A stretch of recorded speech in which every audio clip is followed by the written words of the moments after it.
Hey everyone, Karneck here of Star Wars Armada Explained.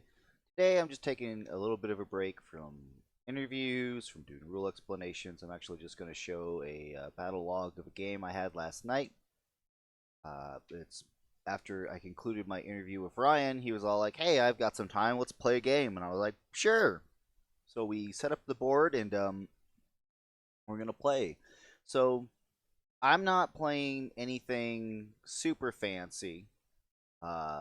I'm playing a jank list. I'm just going to show it to you real quick. And my fleet I call Drop Fleet Gozanti. And the version I'm playing on the table is one where I'm flying it with an ISD-2. I actually prefer the Kuat, but like with all things, experimentation. So what is Drop Fleet Gozanti? Well, I was like, what's the most ridiculous thing that I can try to do that may not be a winning list, but it's still lots of fun? So the idea was I wanted to use Gozantis and I wanted to use rapid launch bays. And I also wanted to use Decimators. So I've got Mora, I've got 3 regular Decimators, Maarek Stele, and Jendon, and that's exactly 134 points. I stuff all the Decimators into the Gozantis. Mora and the other 3 regular, Decimators. I stuff them into the Gozantis. They have Flight Commander.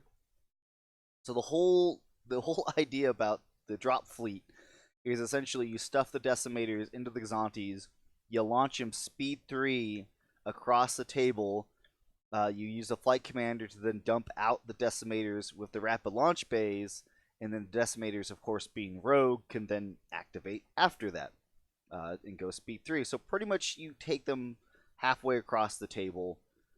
It's just a ridiculous concept. I wouldn't say or classify it as very good, but I've had some moderate amount of success for it. I mean, as we'll see in this game, you'll see the uses that they could potentially have. I've played a couple other games, and I would say I've not lost big, and it's just been fun to play. It's just a fun thing to do. So, of course, like with any list, you need something that's got a little bit of beef behind it. So the Star Destroyer, I took Motti. And there's definitely an argument to be made that you could use a different commander. I mean, heck, you've got enough of a bid for it. I am at 388 points, and I literally have every single slot filled on all of the ships, except for Suppressor. My new list has Suppressor. Like, you definitely can rotate things, and I made it a Boarding Troopers Avenger. The goal is that Gunnery team, yeah, like I said, if I'm taking the Kuat version, you're not Gunnery team is not really going to help by having that firepower of boarding troopers, especially on a Kuat. If they do get into your side arc or get behind you, you can still do some form of damage to really, even if it's a large ship, that your Decimators potentially can follow up on. Of course, ECM, Pryce, largely for me to delay the one turn that it matters to then maneuver my Star Destroyer where I want, and then the goal is to be first player. Not that the list can't be a second player list, because again, take Advanced Gunnery, Hyperspace Assault, Solar Corona. I mean, very beneficial, objectives for this list. And of course, both of the Gozantis have Slicer tools, so even if they're commanding squadrons, which is usually what you want them to do after you've dropped the Decimators, you can go up to carriers, slice the carriers. They each have that 1 extra health from Motti. So even if other flotillas are trying to ram them to death, they're going to survive that. Anyway, it's jank. That's my list. And I'm playing against Ryan, who brought an all-ship list. He's got a Liberty that I actually really like. It's a Star Cruiser variant. It has Bale, HIE, quad turbo laser on Karen, and he actually, in one of his turbo laser slots, he put XX9s. And when I originally saw that, I'm like, well, that's kind of interesting. Aren't you competing for 2 different critical effects? Well, no, because he's running Dodonna with this list. So once the shields are stripped or gone, he can choose which critical effect that he needs. It's a large ship with lots of shields? Pop it with HIE. Is it a ship that can't redirect very well, or maybe the shields are already gone? Hit it with the XX9. So it's very flexible. Again, you've got the Wonder Twins there to re-roll, your die needs. Not to say that you still can't get a bad roll, like if you roll a bunch of red blanks and a bunch of blue accuracies. That's kind of a really crappy thing. You'll see that happen in this game. He's running Abnemition standard, Commander, Lando, APT, a Jaina's Light TRC, and he's got a Hammerhead with Cham and Rax and Grail's Honor, and then 2 flotillas, one with Slicer Tool and one with Hondo and Comsnet. We are playing, I picked Hyperspace Assault. His other objectives was Advanced Gunnery, not going to help me, Hyperspace Assault, and I believe Dangerous Territory. And if we were playing for real, for serious, I probably would have picked Dangerous Territory. But just because it's for fun, I just want to see fun, silly things, I picked Hyperspace Assault. So he put Abnemition in Hyperspace, and we're about to begin. As you can see here, I corner deployed a little bit. One of my first deployments was a Gozanti here with some of my squadrons out in between because I didn't want him to quite guess about where I was. That forced him to drop some more ships in the center. So when I finally did drop my Star Destroyer, I dropped him back left, and then he had to kind of deploy his remaining ships, you know, to try to cut off my ISD. Because again, I've thrown these Decimators into this rapid launch bay, so if he tries a slow roll, well, my Decimators are going to run out and then pop out and start hitting ships. So he can't take too much time. But let's go ahead and just get this thing rolling. So, let's see here, take that off, and we'll center this a little bit here. There we go, perfect. And if you look at the top here, you'll see us, you know, chatting, bantering back and forth. Some other people kind of drop in and out. Ryan was like, "Man, I really wish you had Pryce too." Well, no, you know, I've been playing with Pryce for a really long time, and I mean, while Pryce on turn 2 is 90% of the time what you want to do, in this situation with Hyperspace Assault, that's just a bad idea. Pryce on turn 1 makes him guess about how I'm going to maneuver my Star Destroyer. You know, it doesn't give away any information. And of course here I pop my Gozanti up at speed 3. I've dropped him off. Now, as you can see, you know, the distance between where you can put them on, you know, a ship on the edge of your deployment zone, and then, you know, the range 2 out from there for ships, that doesn't seem like it's that much further, like it's that much big of a deal. But then remember, you know, I mean, from here to here, that's roughly distance 3. Where they're currently at right now, again, they can reach out distance 3. For the most part, I mean, it's about squall level range, but you're not needing, you know, obviously you don't need squall to be able to do that, and the Gozantis can each stuff, you know, 2 Decimators in there, and then they can still move after that. So again, it's just all about jank. Another thing too about if those Decimators are stuffed into Gozantis, even if they have squadrons, you know, you can delay when you want to drop them off. You don't have to immediately drop them off. But now we are proceeding forward, just lots of maneuvering. And overlap some of my squadrons there, not a big deal. Drop my Decimators off, get in range of potentially trying to kill, you know, a flotilla or something else. And that's one thing, man, GR75's like, I thought for sure he was going to hit that rock, or at least force him to go turn more away, and of course GR75s are just so maneuverable.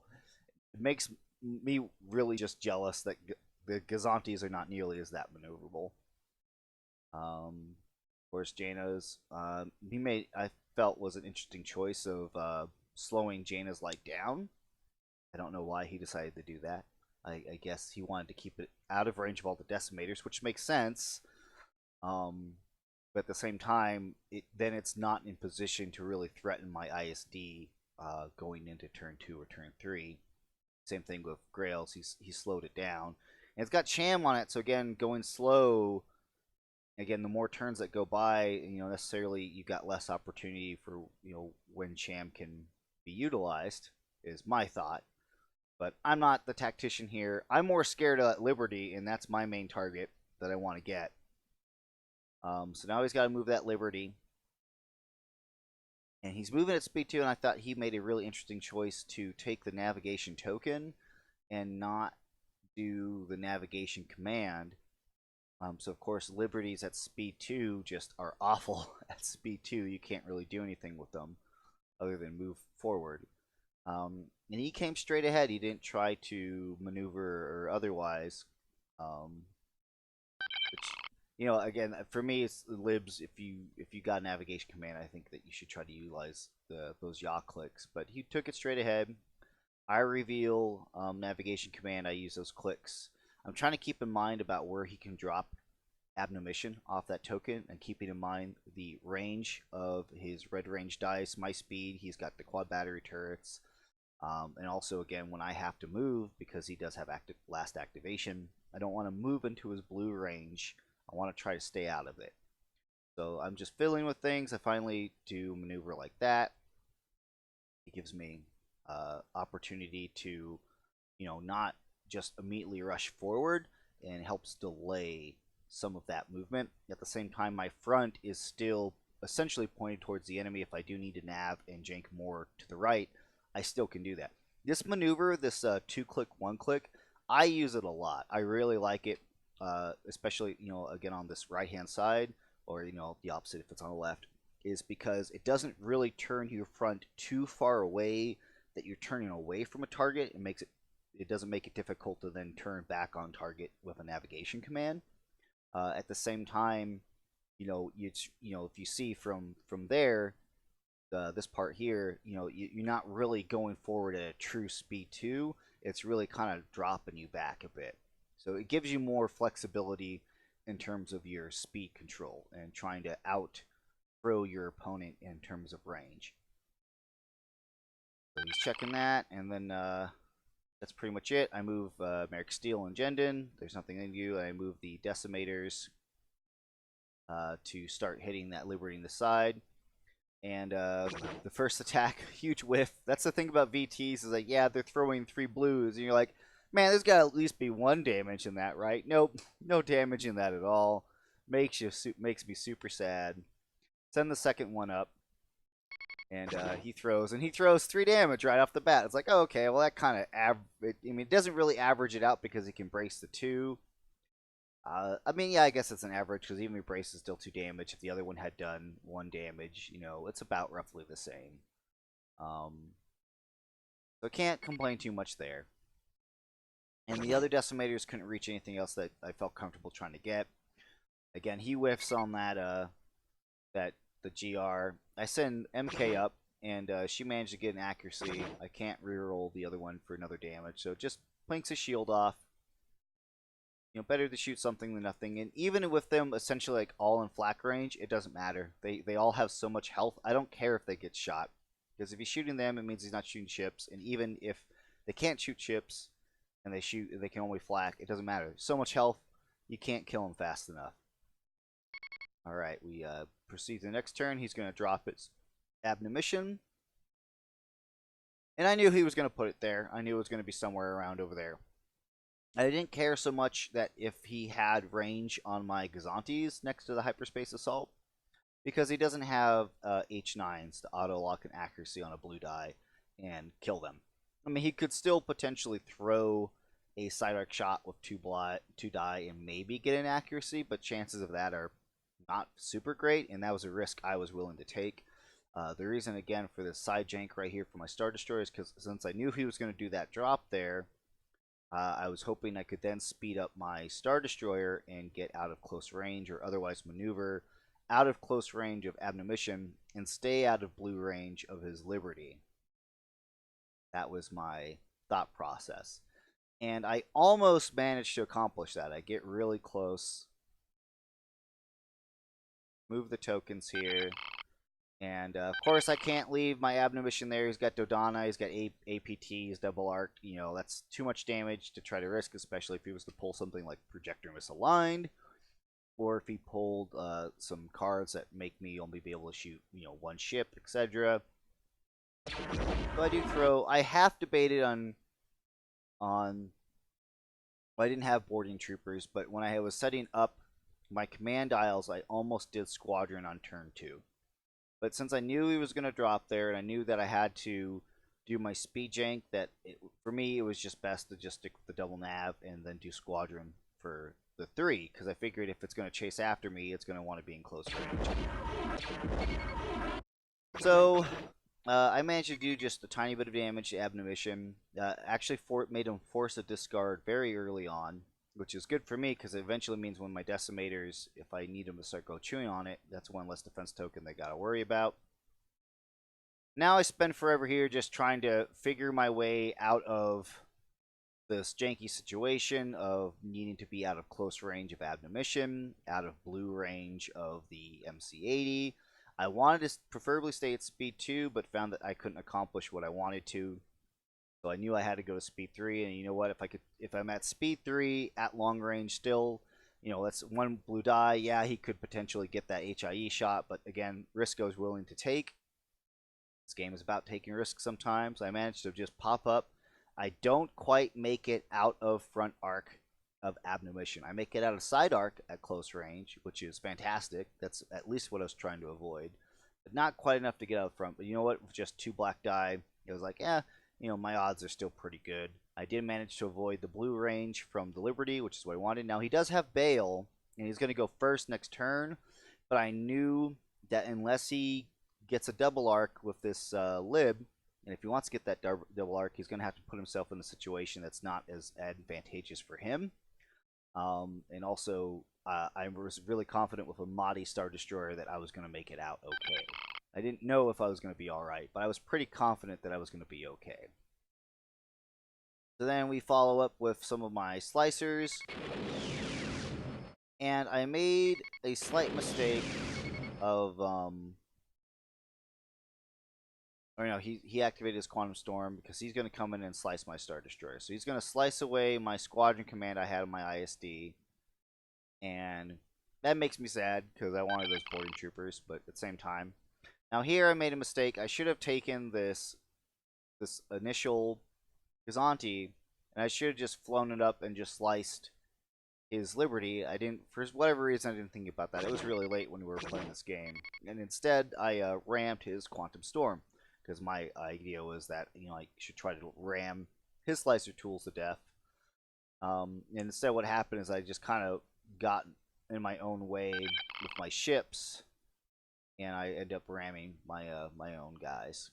In a strange series of events, he actually activates his lib now. And he brings it over. He shot. He didn't really do anything much to my Star Destroyer. And he brings it over and he... Instead of sticking to the speed 3, he did a turn on the right-hand side instead of doing a turn on the left-hand side. If he had done that, he would have gotten double arc. But instead, by doing a turn like this, he just misses double arc. It catches the tail end of my Star Destroyer, but only at the rear, which you can't see. So he has no double arc. Can't double smack my ship next round, which is great for me. Now, my only fear is making sure that Abnomition doesn't get, you know, a super great critical on me. So I move in, start popping shots into the rear of the Liberty. My goal was to not do any front arc shots onto the Liberty or try to strip the shields off the front because that's just impossible. It's really difficult to do with double race and redirect. It's really hard to bring down those frontal facing shields, even with my ISD. I'm just not. It's faster to kill it through the rear than through the front. I pop some more damage on the Abnomition, just trying to soften up and take off some of its shields. Just makes it so when I do eventually throw some fighters at it, just makes it easier for me to be able to take that guy out. Maneuver my Gozanti, ram. I'm able to slice Abnomition, so I took away a very crucial navigation from Abnomition. Now he is at speed 3, that's like one of the best speeds they can travel at, but not having that additional yaw value even at speed 3 really puts a hamper on Abno's maneuvering ability. And then of course he does his attack. I see that, I'm like, oh man, is it gonna whiff? No, he re-rolls, gets the hit crit. He blocks something, doesn't matter, I still have ECMs. And then I made a very dumb mistake in that I chose to redirect from my rear to my right-hand side. Don't know why I did that. I should have done rear to my left. I just wasn't thinking. Again, it was late. We pull down the damage here. Let's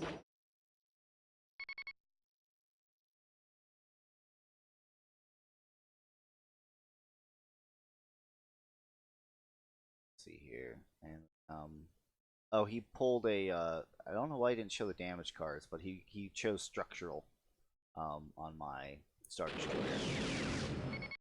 flak here. Now, like, essentially, he moves the rest of his stuff. Pretty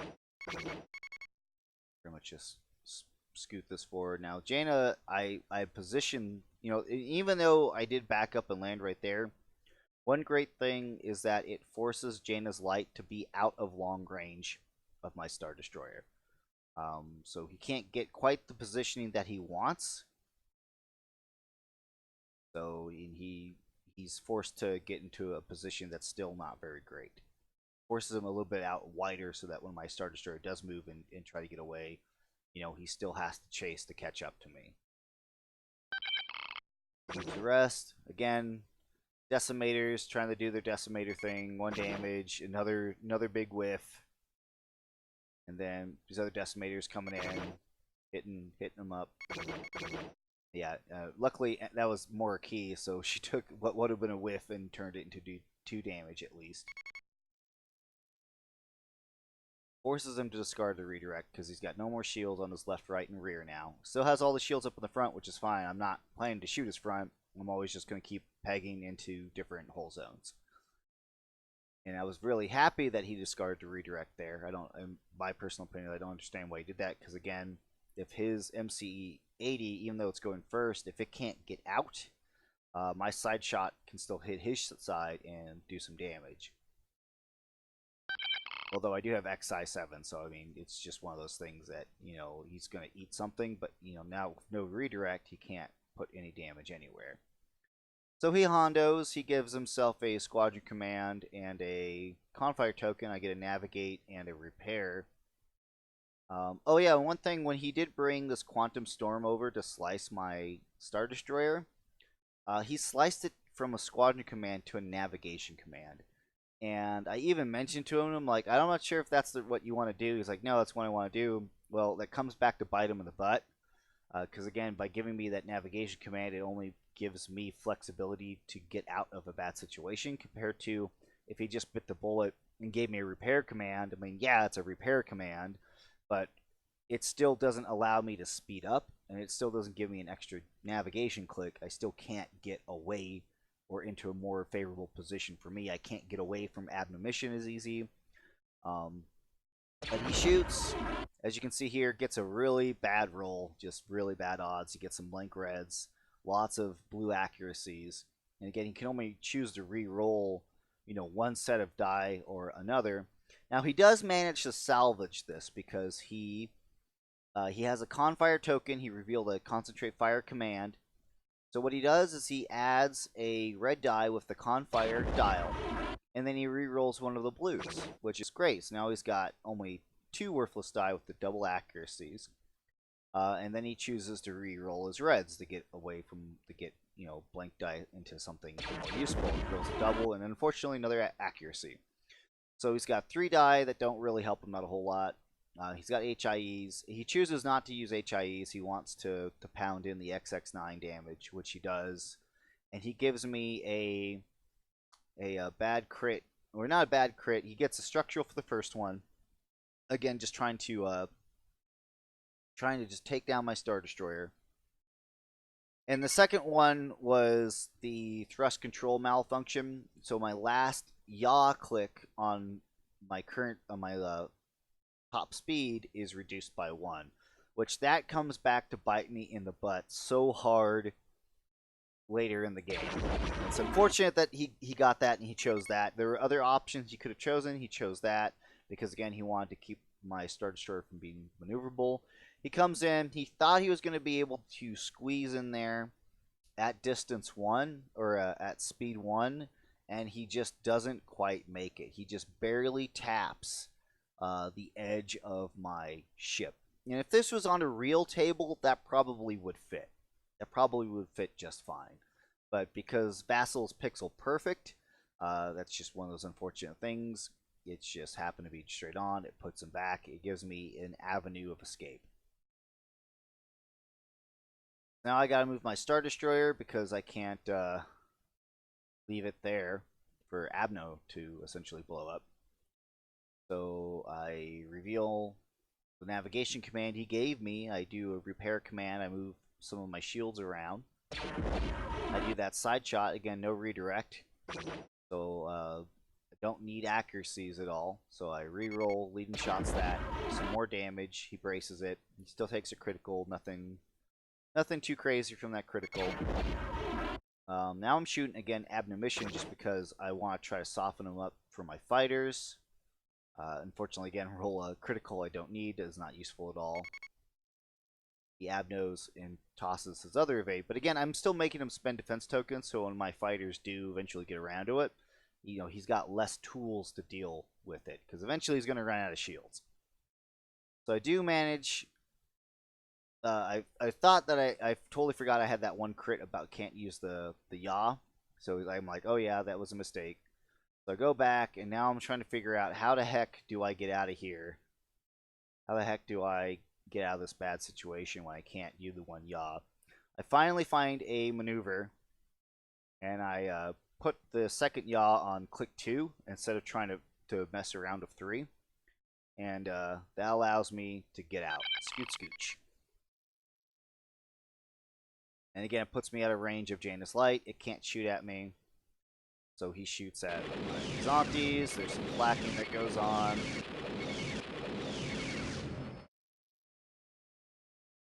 Again, he moves over and he quantum storms and he slices me to a Confire. Makes me sad because this is essentially the start. As you can see, I'm a speed 3 Star Destroyer with no ability to put a click on my third. And I'm pointed towards the edge of the table. You could probably guess what's going to happen at some point. My Gozanti is doing work on the CR90, again, just trying to soften up some of his ships. At this point, I was thinking, you know, there's no way I'm going to be able to kill Jaina's Light. It's probably just going to fly off into the sunset. Not a whole lot I could do. Now, I do manage to land in range to slice Admonition again. And I slice him to squad. So again, doesn't get that navigation that he wants. It gives me more opportunity because I know that this MC-80 with 2 hull left, he's going to die to my Decimators this game. The first thing I'm going to do is I'm going to do Flight Commander because I want my Gozanti to shoot. Or not Flight Commander. I'm thinking of something else. Different ship activation. But, you know, Jendon comes down. I decide that he's best used to try to mop up Admonition. Start trying to peel some shields off of there.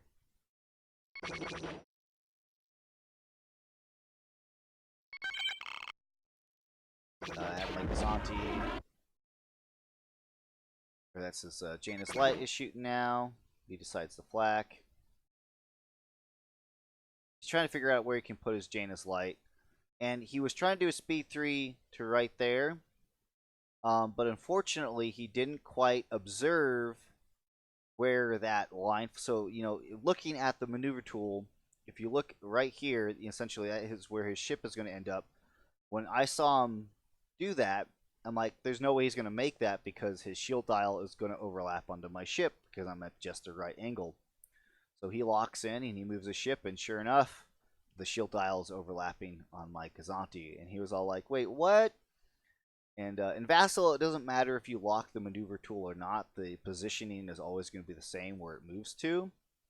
But yeah, it's definitely one of those things that I knew that was going to overlap. Unfortunately, he didn't anticipate that.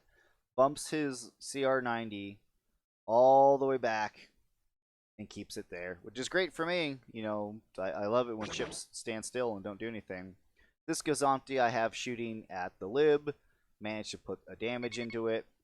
That's again just my goal, is just trying to soften up some of these ships so that all it takes is, you know, a little bit of hurt to get what I want. This Gozanti I managed to move up so I could again still get the ability to slicer tool, not ram and then explode. So I slice the hammerhead so it can't do anything. His flotilla activates, can't go anywhere, so it rams, explodes, and he does some flacking.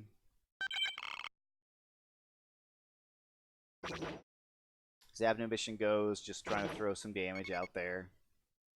Yeah, no navigation command, he's trying to maneuver it to where he can keep it alive. He knows he can't catch up to me with first player, I'm always going to move my ISD. Again, he's just putting some damage out with his hammerhead. Can't really do anything, go anywhere. All of his ships are kind of in his own way. As you can see here, double accuracy, 1 damage. Got him. Just needed the one. Moving some of my decimators over to catch Abnemition as he tries to fly off on this far side. I need them in a position because, again, he can still go speed 4 and potentially start outrunning my decimators. Need to be mindful of that. And I'm just trying to position and keep my decimators in spots where his ships are trying to go so that I can then turn them around and get him. Brian did an interesting thing, I felt, was that he used one of his redirect tokens to cancel 1 damage. And then he, then now essentially he has to burn his redirect token to move shield damage that he could have just otherwise moved before. I didn't quite understand the thought process behind that, but like I said, it's late. So I move MK to start throwing some damage onto the hammerhead. I totally forgot that there was an obstacle there. I'm like, oh yeah, I can't shoot through obstruction. Or I mean, I can, but I don't want to. I get the perfect roll here. MK is always best when she's tossing 3 damage. Now that hammerhead is a little bit weaker. It's start of the next round. I activate Maarek Stele because I want to try to see if I can get this Jaina's Light. I rolled double accuracy, and I was like, oh man, that makes me sad. I'm like, oh wait, this might be good. If I get a structural, so I accuracy the redirect, put some damage into the hull. Didn't get a structural. I got, I think, his attack, when he rolls his attack pool, he has to remove 1 die. So good for me, means Jaina's Light, is not as useful attacking things now. Again, just doing the double taps, trying to make him use those redirects. Just trying to shoot Quantum Storm, see if he'll spend his scatters, which he does. Because I thought maybe I would be able to hit Quantum, but it doesn't quite work out that way. So I move my Gozanti. My intention was to ram and drop back, so I'm still in range to command my squadrons.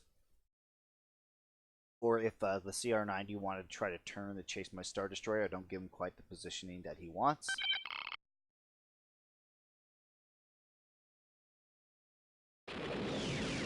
Does some flacking, flies Quantum Storm off. Activate my Star Destroyer. It's a single red shot at Abnemition, but he doesn't have any defense tokens left. I'm debating if I want to shoot at something else. Ultimately decide to shoot Abno. I get the a double hit, which I'm like, oh man, I just need 1 more damage to kill it, because he gave me a Confire for this command. Add in the Confire, and of course it's blank. No less than what I deserve.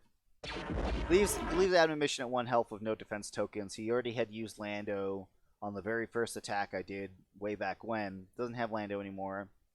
Managed to peck a couple more damage into that hammerhead. And then move, I do the best I can to try to move my Star Destroyer. And again, if I had that extra click on 3, that might have been enough to save me, but unfortunately I don't have it, and I know that I'm going to fly off the table the next turn. So my only hope is that I can try to table him, which, Admo's got 1 health left. Jaina is hurting. It's only got half her shields. Grails is hurting as well. So my only hope is that I can try to roll really good and pick these guys off. So he's trying to churn and burn and get Jaina's out of there. He knows I'm going to fly off the table. Grails is pretty done. Can't really do anything. He tries to speed him up to speed 3. Get him out of there.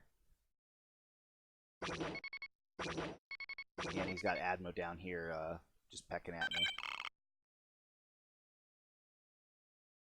Just trying to get. He got. Now remember in Star Wars Armada, even if your shield dial is sticking off the table edge, that doesn't count. It has to be the physical plastic base. The shield dials do not count for off the table. Only the plastic does. So then we activate my VCs. Manage to kill Admo. Moving over, just it can't shoot anything else. I'm just trying to move it over as far as I can. Managed to get the perfect roll of an accuracy 2 damage, kills Hondo's lifeboat. Move the other VC over. You know, I get the 1 damage, so I can lock the redirect because he only has the 1 shield left. So I lock the redirect again. My whole point is just, just trying to get damage in. MK comes in, does a reroll. Perfect, gets the accuracy and 2 damage. I would have preferred 3 just for him to strip, that shield off. Puts it at 1 health. Go into the next round. And now I have decisions to make on who to activate, and ultimately I decide, you know what, I need to activate my flotilla. I activate MK, because this is essentially my only chance of killing Jaina's light before it flies off into the sunset. And it's like, oh man, I don't know if I'm going to be able to kill it or not. And then I roll, again, perfect roll, 2 damage, accuracy, no redirect, so that pegs 2 damage into Jaina's, puts it at 1 health, and I knew with Maarek Stele, it doesn't matter if he redirected, he only has the 1 shield, all I need is the double. Get it, and finish it off. Now the only question remains is, can I get Grails? It has effectively 2 health left right now, with 1 hull, 1 shield. And he did have an engineering command, so now he's got, effectively 3 health. Will take me 3 damage to kill it. And my ISD, even though I take off the crit card where I can't get my yacht, it doesn't matter. My ISD, flies off the table, can't get anywhere. So there's only one thing that has a chance of killing the Grails. That's this regular old VT, and it manages again land a perfect roll, accuracy 2 damage. So I would have needed either 3 damage or accuracy 2 damage. I lock his redirect, and that's the 2 damage I need to get the table. So we mutually tabled each other. And that's Drop Fleet Gozanti. Just super jank list, as you can see. Is it any good? Absolutely not. But is it fun to play? Oh man, it's so much fun to play. And I just love it because it is just so janky. And your thoughts might be, well, how is it going to kill scatter aces with overwhelming firepower of black dice? Like I said, not any good. Just lots of fun. The slicers really kind of help them out.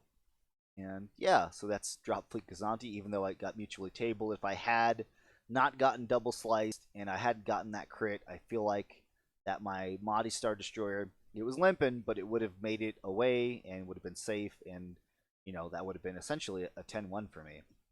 So I still consider it a win, even if it's a loss.